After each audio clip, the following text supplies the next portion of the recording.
Hello, welcome back to the channel. And if you tuned into my last adventure, then this video is for you. And even if you didn't tune in for it, then this still could be a very good video for you to watch.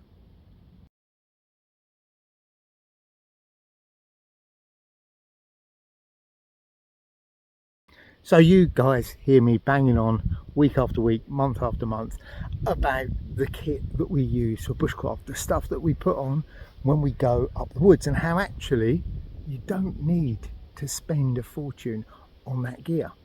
But what if you're going further afield? Do you need to spend a fortune then? Well, in my last video, I went further afield into a much wilder environment. So what I want to do in this video is take you through the kit that I carried while I was out there, so that you can see what I was using. So like with all things, you need to think and plan ahead. So if you're going on this sort of trip, then you need to look into what the weather is going to be like. You're also going to need to look at what the terrain is like. Now, Dartmoor, I've seen under lots of conditions. You saw the really nice stuff in the last video, but I've seen it under much worse conditions, and I've been there with a buffalo shirt on and a Keeler jacket, a set of salopettes, big set of Yeti gaiters on, and it's just about keeping the weather out, but not always. So you need to bear those things in mind when planning your trip away. What I bared in mind was just those things. I looked at the weather, I had a really good look at the weather forecast, and I've been tracking what the weather was doing, and I took a reasonable guess. I also looked at the length of time I was going to be out. I was only going to be out for that one night.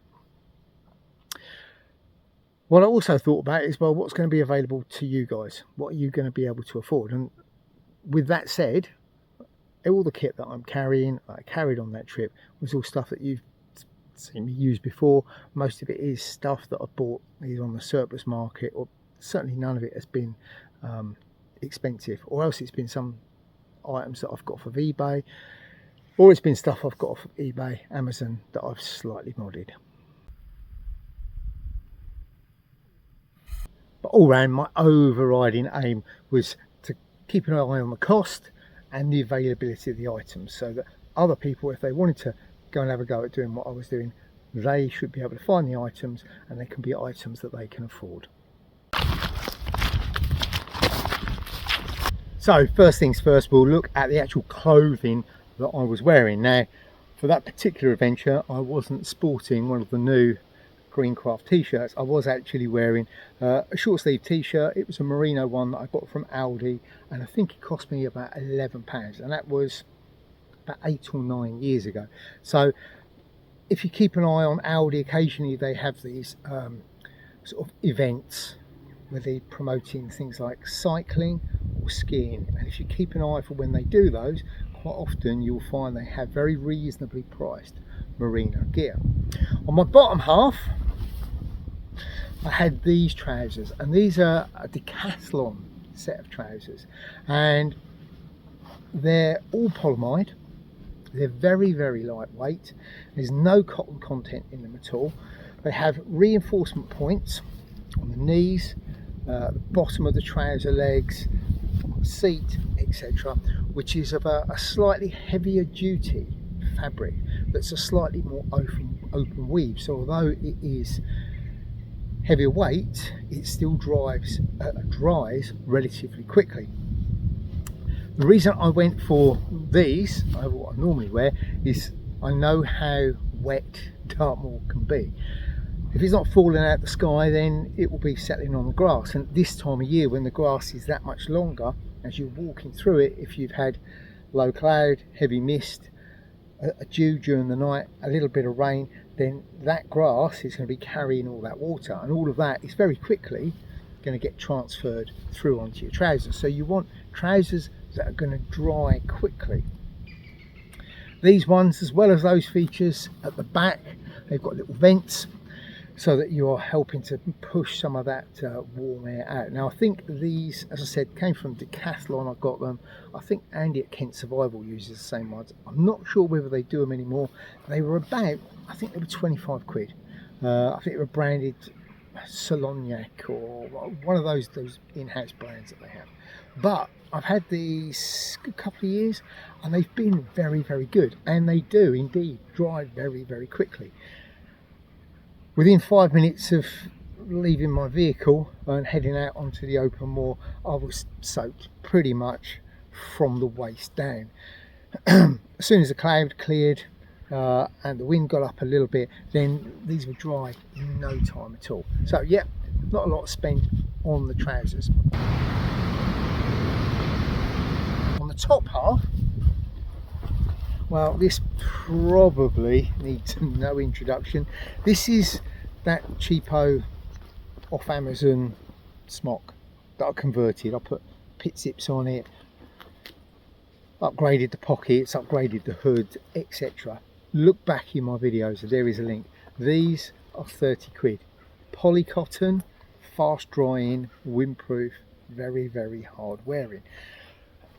If you think like cheap Fjällräven anorak, it works very, very well. You could even get away with one of the Arctis wind shirts in that environment, and that will be even lighter. It's got everything I need. It's got pockets on the lower half that I can tuck my hands out of the way. It's got a tunnel pocket that runs through so I can put my rucksack hip belt through, and then it's got a chest pocket on there where I can keep my map, keep my compass, and any other items that I'm going to need through the day. The other item that I was using on my lower half, you probably noticed, was wearing gaiters, and these are an old pair of Trailwise cotton canvas gaiters. Sadly, I don't think Trailwise is around anymore. If they are, and you know where you can get their stuff, please put a comment in the box down below. Let me know where they are, because these are a lot of years old, and at some point they're going to wear out, and I would really like another set.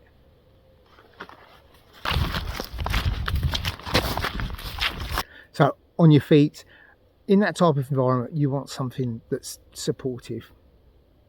Yes, I've worn running shoes when I've been out on Dartmoor, but for carrying weight, particularly up on the North Moor where the ground is incredibly uneven, most of the time you can't even see the ground, you want something that's going to give you that ankle support. I'm not bothered about Gore-Tex lining. You can treat your leather boots with Nick wax or any of those proprietary waxes.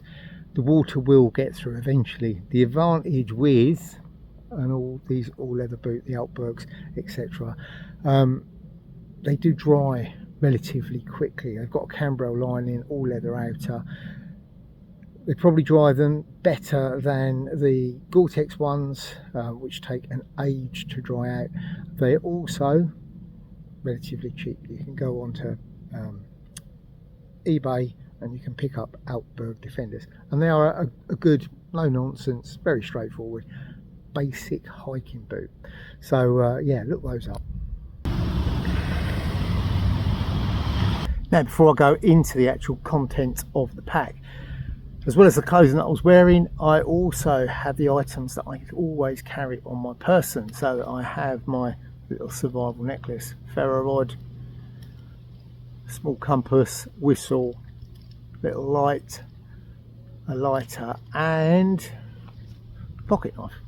And I went for an open L garden knife because they're super lightweight, and the chances are I'm only going to be using it for food prep, so the open L fits the bill very, very well. As well as that, in my pockets I also have my cuts kit. Always your cuts kit, nice and handy, that you can get to. We've also got a bandana, nice brightly coloured orange bandana, useful for lifting pots off the fire, mopping sweat off your brow, wiping your glasses in my case quite often.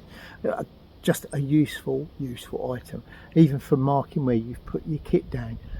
Up on the moors, everything tends to be quite green.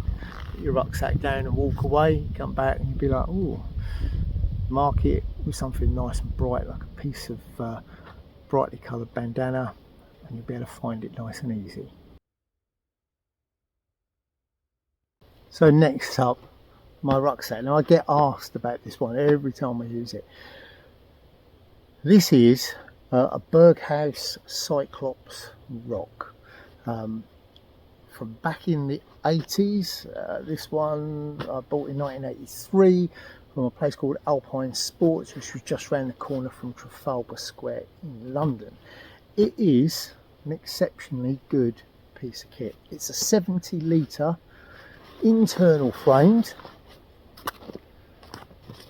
fixed back rucksack. This particular system is what they based the PLCE rucksack system on. They use, I think it was the Crusader as the model, because it had the zip-on, zip-off side pockets.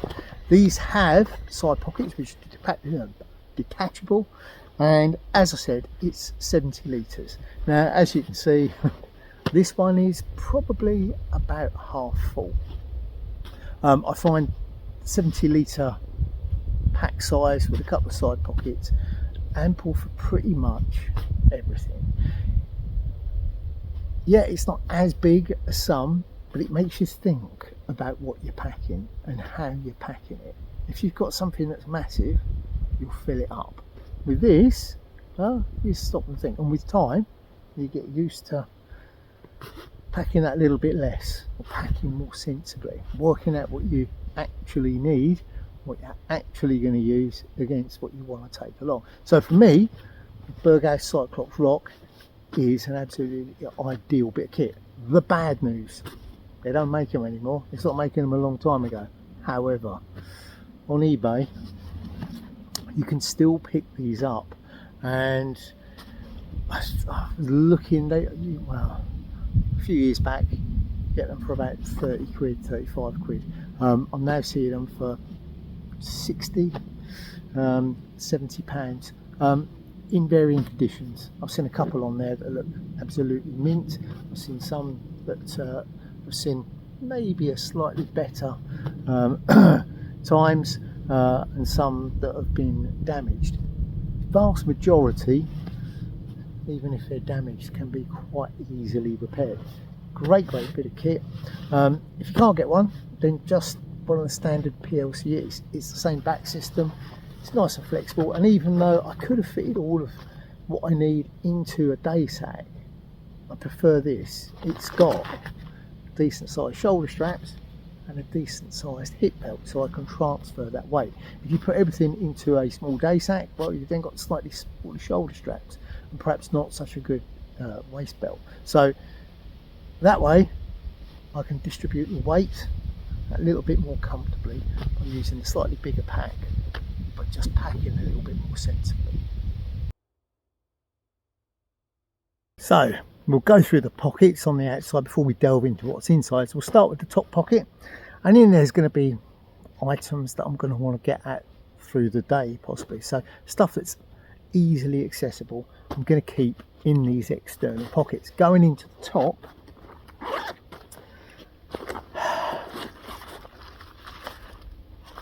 my fire pouch. In there, all sorts of stuff. There's a couple of lighters, there's matches, there's a candle, there's hexamine, there's a tampon, there's a set of fire bellows. All stuff that I'm going to use in one way for, well, chances are I'm going to be lighting my stove, but again, you never know. So always handy to have this little pouch on you. Also in the top, my little safety toggle line, and you've seen this. I use it for setting the basher up. I use it for all manner of things.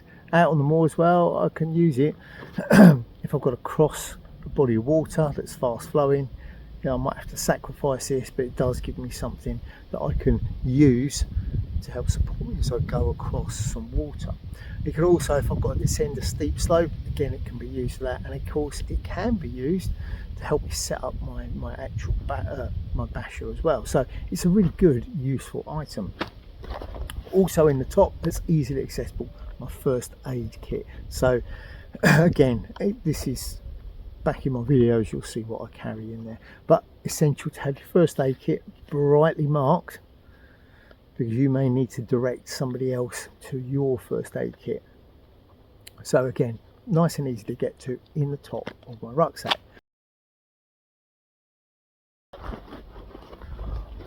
Also in the top there, one set of windproof leather gloves,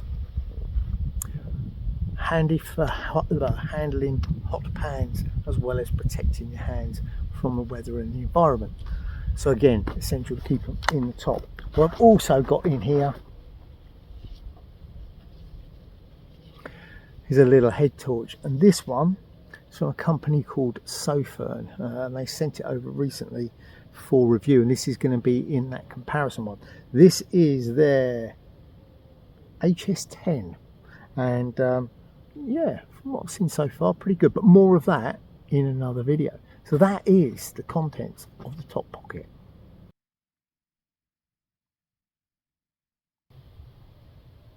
So next up, going into my side pockets. Well, over on this side, well, this is where I keep my liquids. What I want to be able to do through the course of the day is drink plenty, and therefore my water bottle needs to be accessible. What I've also got in here is my brew kit, so when I stop I can get my brew on while I'm getting everything else sorted. While I'm putting my warm kit on, I've got my stove set up and my hot drink is well on its way. So again, keeping the theme, you want to keep everything nice and simple. First thing I've got in there, again brightly coloured, on my little fire starter pouches. This is my brew kit pouch. In there got chocolates, pure tabs, tea, creamer, all of those things all contained in there. As far as cook system, water bottle, all of that stuff, I've just went for the Crusader system. It's very tried and tested. Black plastic mug, eat, drink out of. An absolutely bomb-proof 1 litre water bottle, which are superb bits of kit.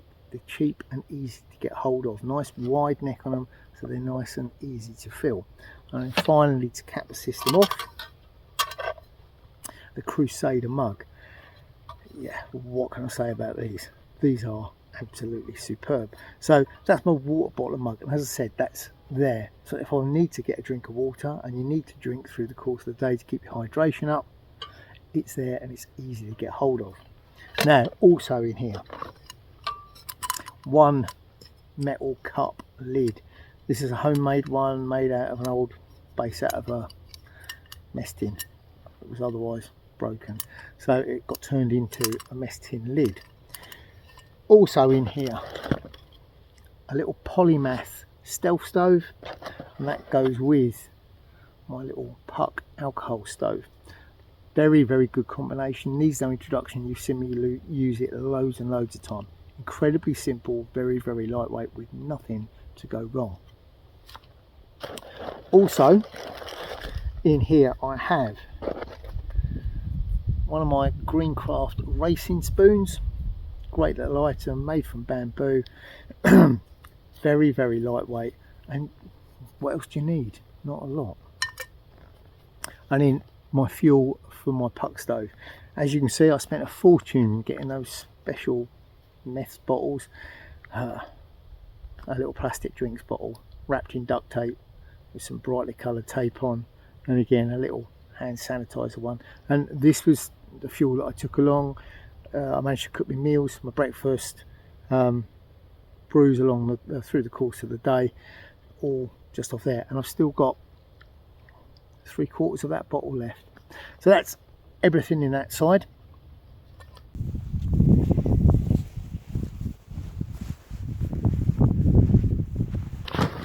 So the other side, in this side, this side's my shelter element, so that if I arrive somewhere I need to get out the weather quick, everything's accessible over here on this side. Now, my main shelter, as you saw, was this, my waterproof poncho. Push comes to shove and the weather is really pooey, then what you can do is put your rucksack on the ground, put your warm kit on, chuck this over the top of you, and you're sorted. You're out of the weather very, very quickly. even if it's not raining, it's just windy, this does give you that whole protection. You can tuck it in underneath you. As far as a shelter goes for out on the moors, I knew I was only going to be out one night, and I can easily shelter under a waterproof poncho for one night. If I was out for more than one night, then I probably would have taken something like my DD 3x3 tarp, because I can use that with my walking pole to create a small pyramid type shelter, which would give me good protection and a little bit of living space. But for this particular trip, taking the weather into account and throwing into account and the length of time that I was going to be out, this Dutch Army poncho, slightly modified, made a whole lot of sense. As well as that, in here I've also got a set of jungle toggles and some tent pegs as well. So that is my shelter system, all neatly tucked into one side. It is very, very simple. It could be lighter, that's true, but it works for me in the woods, but it also can work out on the moors. You don't always need a specialistic little tent for out in that environment.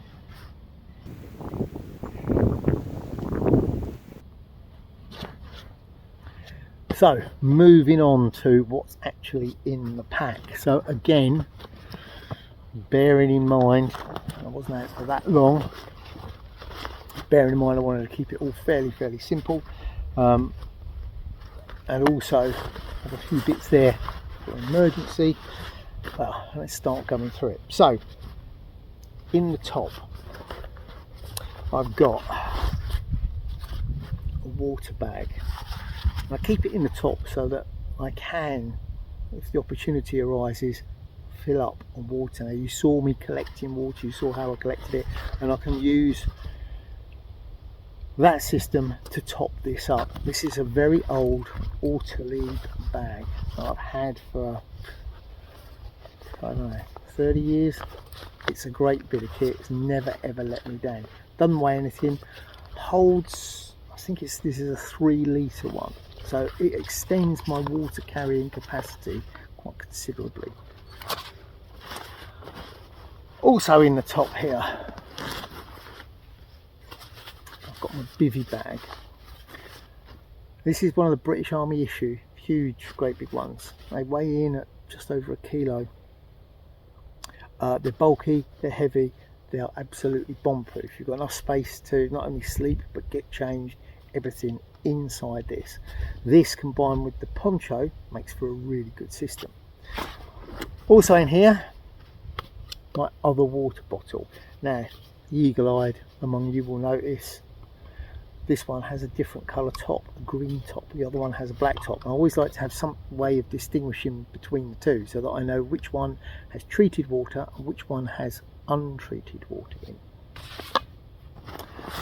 I also have my little orange bag, and in here is, well, all manner of stuff. Things like wash kit, toilet kit, that's in there, which is very small, but it's also my warmers, right, my warm kit. So in here I've got one of the Dutch Army merino tops. Again, not a lot of money, they do come up on the market from time to time. Also got changes of socks, pants, my woolen hat, some Mericlon gloves, spool towel, those little microfiber ones, and it's all just stuff that if I stop and I need to put kit on, it's there in that bag, all nice and dry. If I need to stop, go to the toilet, it's all in that bag, nice and dry. So it's also nice and accessible. I don't want it right at the bottom of my pack because I might need to go in a hurry, or I might need to get to some of that kit in a hurry. Also in here, in the top here, I have this, and this is a Dutch Army Gore-Tex smock liner. Yes, my little polycotton smock is great at keeping the wind out. This will keep the water out. The polycotton smock will keep a shower off. If it looks like it's getting heavier than a shower, then this goes on, and this won't weigh a great deal, and this will keep out a lot of weather. But it also, because it's double skinned, it's got a very lightweight outer, very lightweight inner, also adds a very good insulative layer to your kit. So yeah, it doubles up in many different ways and is a super useful bit of kit. You can still get them. They take a little bit of searching for on the internet. I've added a hood to mine and a zip in the front of it, but it's an item that's worth its weight in gold. Really, really good item to have. Also in here in the top, I've also got my tent poles, and these are going to help me put up my shelter. If you look back to the video, you'll see it was set up in a sort of geodesic type way. That's because I use these inside. Good bit of kit, don't weigh a lot. It just gives you that extra dimension to your poncho shelter. Also in here, a couple of other items. These were items which I carried in my smock. So I have a plastic laminated sheet, which is the part of the moor I was travelling on, and this one. And this is a little Rector basic orienteering compass. Great bit of kit, had it donkey's years, and super accurate.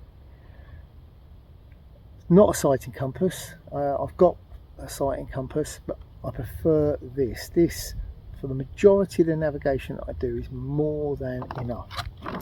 Another item, which I've just shoved in the back here for now, but actually lives in my water side pocket, is this. And this is one of my Parasilk filtration bags. Again, brightly coloured, so it can be used for marking kit. But as you saw, very useful for getting sedentary items out of your water as it goes into the water bottle, so it filters it all out.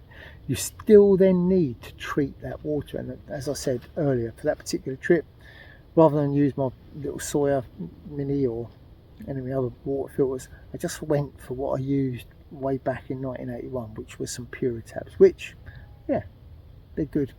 Certainly if you're just using them in the short term, they're absolutely fine.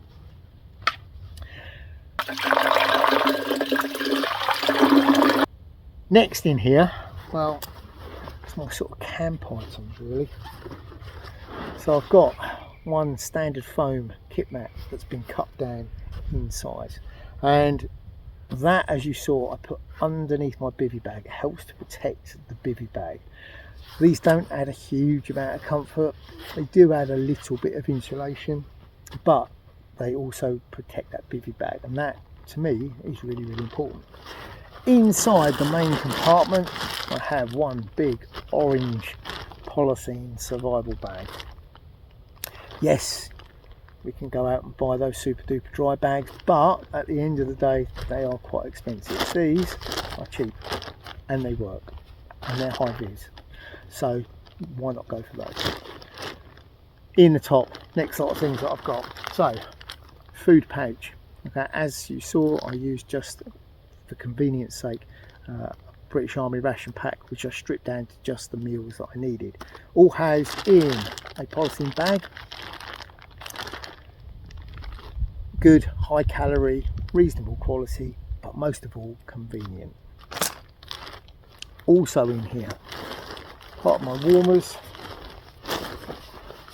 I've got one little down jacket, which is a cheapo Carrymore that I got for 20 quid years back. It's not the warmest, it is super, super lightweight, but used as part of a layer system, works very, very well. As well as that, I've also got this, and this is a bit smelly, but this is again a Decathlon cheapo fleece top. I think it was £14. I've had it a good couple of years, and it's very lightweight, super, super fast drying, and its warmth for weight is very, very good. I really like it as a piece of kit. Next up, another set of dry socks. As I say, out on the moors, your feet do get wet, so you need changes of socks to make sure that they stay dry. Last couple of items, These are going to be the very last items that come out in my kit,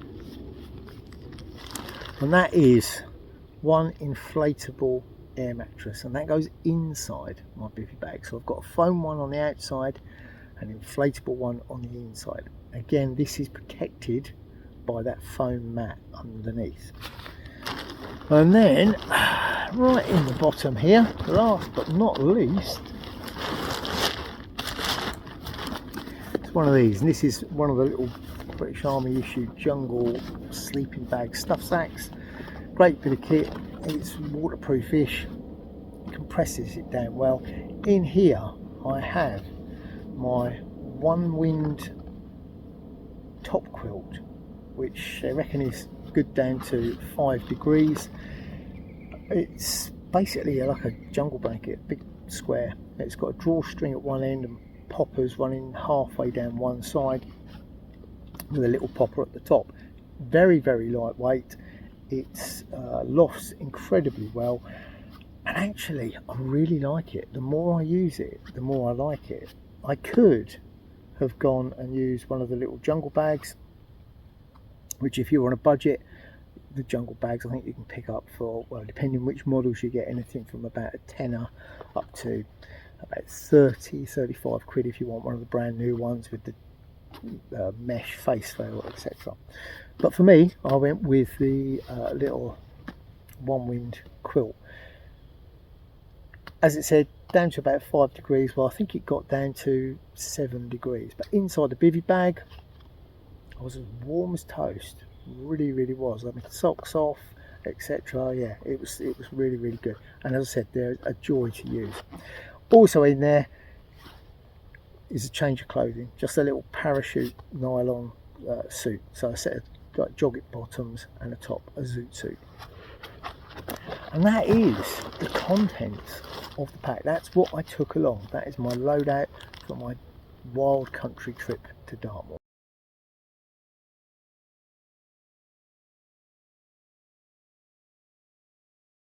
So there you go. That is the kit that I took along with me to Dartmoor. And as I said, I spend a lot of time harping on about you don't need to spend a huge amount of money to just go and do a bit of bushcraft in the woods. You don't always need to spend a huge amount of money to go off on other adventures too. Yes, you could go out and buy super duper lightweight titanium stuff, micro light clothing, a tiny little tent, but we don't all have the money to do that, and you don't always need to do it. That whole pack weighed in at less than £20.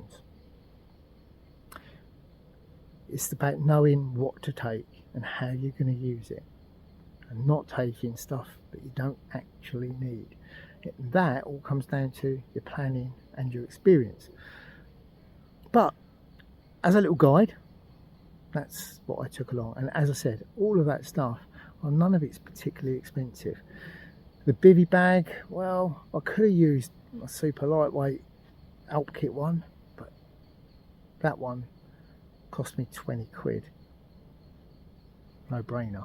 Alright, my DPM one. And you probably have one, or you could borrow one, or you could go on eBay and pick one up for 20 quid.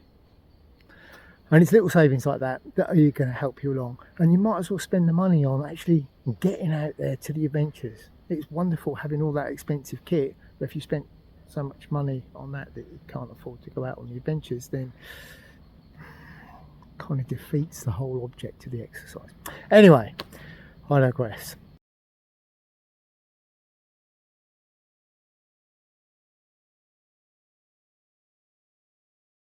So if you enjoyed this video, then remember, hit that thumbs up button. If you haven't already, please like and subscribe to the channel. Down below in the description box, you will find a link over there to my social media, both Instagram and Facebook. There is also a link over there to the Greencraft Shop. Over there you will find, well, the Greencraft t-shirt, the Greencraft patches. There's also my survival necklaces, my cuts kits, and my little fire pouches over there at the moment. So pop over there, have a look. As far as videos coming up, well, there's going to be that comparison of the different head torches, from the higher cost ones down to the lower cost ones, just to see, well, how much money do you need to spend on a headlight to get a decent headlight. And there's a few other ones coming up as well. There's a knife review I think that you guys are going to be very, very interested in coming up too. I'm just waiting for it to arrive at the moment, but I definitely think it's one you're going to really, really be interested in. Anyway, I think that's everything. I've been Neil, and until next time, stay safe in the woods.